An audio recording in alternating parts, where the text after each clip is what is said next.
Welcome everyone, and thank you for tuning in to hear my trading and market updates. This is Uncle Frank, and I'm not a financial advisor, nor is any of the content to be construed as financial advice. This channel is for entertainment purposes only. Please remember to hit the like button if you enjoyed the presentation, and be sure to subscribe to the channel so you're alerted when I have new information to share. So now let's get into the latest updates. Hey, welcome back everyone. Some of you watched the Canelo-Alvarez fight this weekend. Some of us watched the Kentucky Derby. But Elon Musk partied with Ken Griffin at Carbone in Miami for Formula One, and unless he spit on Kenny's shrimp cocktail, I am outraged by this betrayal. From the article, the billionaires, along with other members of the jet set, were at a party thrown by Major Food Group on Saturday, a day before the Formula One Grand Prix in Miami. I am bitterly disappointed. The good news from the event is Kenny looks like he deserves to look, like a guy suffering from a combination of hypertension and highballs, heading straight for a white-collar prison where he belongs. S&P closed up 1.03% today, the Dow 0.46%, the NASDAQ 1.19%, and the Russell 1.23%. Let's hear it for the small caps. Gold 2335.30, up 410 or 0.18%. Was it just me, or were they trying to pound down AMC today with GME just because GME had an amazing Friday? Well, it almost worked. They got Amy as low as 3.04. She rallied as high as 3.44 to finish at 3.29, down a penny or 0.3%. Volume was 41 million, nearly 2.5 times higher than the 3-month average. Did you know just over 15% of that volume was actually executed on the exchange we're listed on? It's such a privilege to trade on the Tijuana Stock Exchange, isn't it? At the time of this recording, I have Max Payne at 3 flat, and there's only 4,000 shares available to lend and short at a fee of 2.74%, but we did get over 3% today. Let's see what happens tomorrow morning. Now, this is not investment advice. I am not an investment advisor. I will never tell you to buy, sell, or hold any security or cryptocurrency. However, I've got a guy that harasses me in my chat, says I don't even own the stock. Well, I'm still long. Yes, I'm still averaging down. I traded AMC before there ever were Apes, and here's the most recent receipts. Last week, May 1st, I bought the 350 calls, expiring June 21st for 28 cents, but I sold them the next day at 37. Then today I bought them again at 43. They got as high as 69 but closed at 58, up just under 9.5%. I also got some common AMC at 305, just 1 penny over the low of the day. So you keep doubting me out there, and I'll keep picking their pockets every chance I get.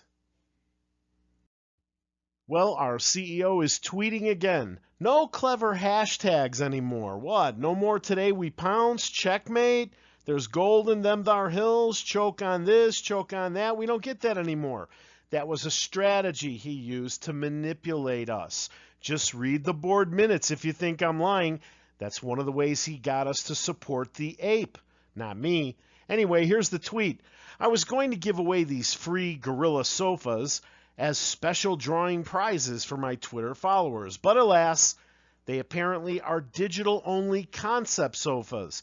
And to my chagrin, they do not yet exist in real life. Yeah, like 2 billion of our common shares don't exist in real life. But we're sold on the open market anyway.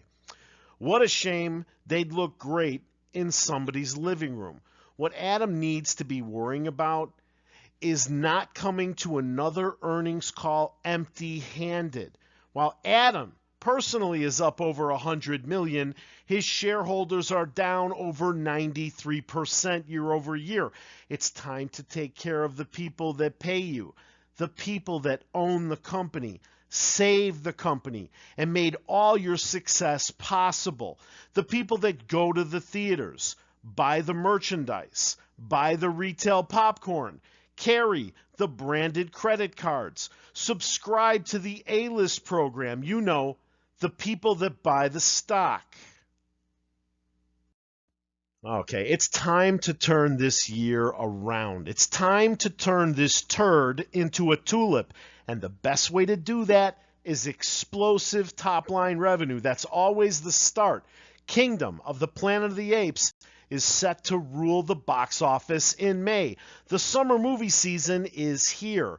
After a frankly terrible start to the box office in 2024, all eyes are now on everything from The Fall Guy to Deadpool and Wolverine to give movie theaters a reason to celebrate. As far as May goes, Kingdom of the Planet of the Apes looks to get things moving in the right direction, being the first entry in the franchise in 7 years. We got a new filmmaker, a new cast, a new timeline, and a new reason to believe that this classic sci-fi property will once again find life more than 55 years after the original film debuted in 1968. Okay, so if you're going to support our business by going to see the new Planet of the Apes movie, you can go to the early showing on Wednesday the 8th this week. Now, Wednesday the 8th is also our earnings webcast after the bell, and I will be listening from the theater.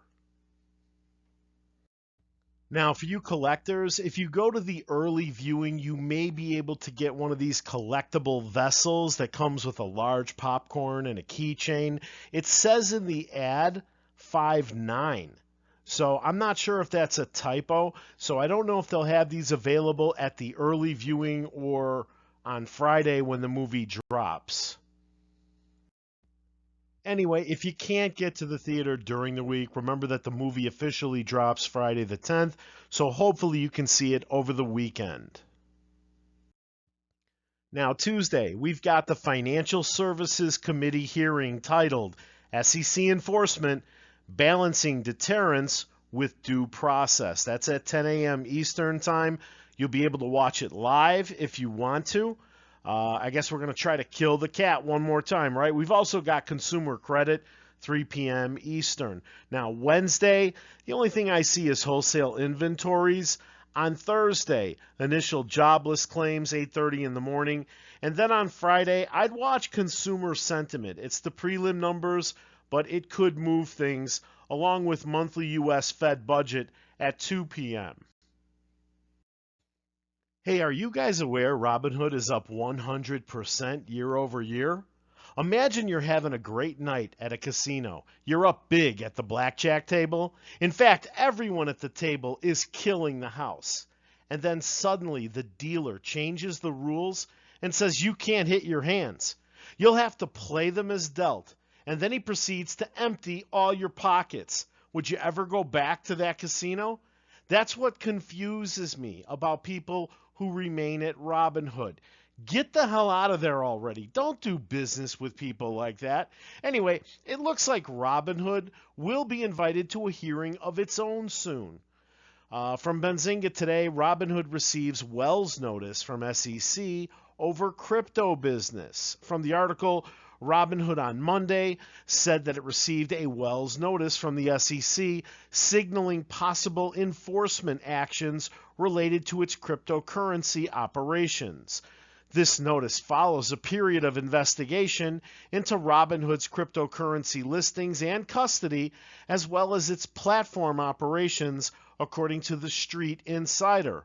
Wells' notices suggest the SEC has sufficient evidence to proceed with actions such as civil injunctions, administrative proceedings, and cease and desist orders, potentially involving penalties like disgorgement and activity limitations. Additionally, this notice follows Robinhood's June removal of cryptocurrencies Cardano, Polygon, and Solana, tokens recently classified as securities in SEC actions against other platforms.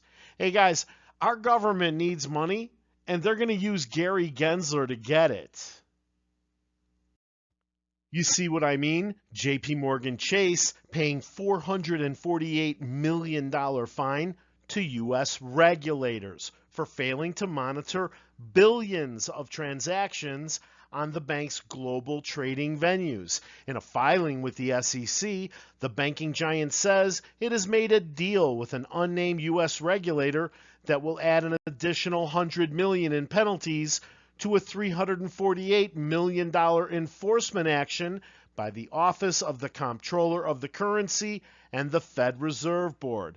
If you ask me, the government is just taking its cut. Well, here's a terrifying headline: BRICS to create its very own central bank.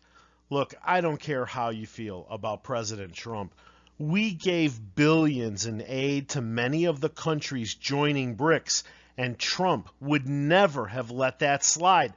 I'll take mean tweets over something like this 6 days a week and twice on Sunday, because if we lose reserve currency status, we will experience a black swan in this country never seen before. To be honest, I don't know what to tell you guys anymore. My whole trading life has been reduced to fighting the SEC. I'm overweight in a theater stock from Kansas and a crypto coin that could change the financial world for the better if I could just get the SEC off its ass. Whales moved 28 million XRP before Ripple versus SEC's May 6 deadline. Investors are waiting for the SEC's response to Ripple's lawsuit, with a mysterious whale transfer of XRP adding to the uncertainty. Despite market volatility, XRP price shows positive movement, potentially due to buying activity before the SEC's reply. A large XRP transfer by a whale to a cryptocurrency exchange sparks debate about a potential sell-off or Ripple's strategy. At the time of this recording, I have XRP at 0.5411, up about 2%, with volume up 237% over the past 24 hours. If we have to go to the Supreme Court to win this, I'm going to throw up. Not investment advice or advisor. The name of the game has become catch the hedgies with their pants down. We want them to get rug pulled.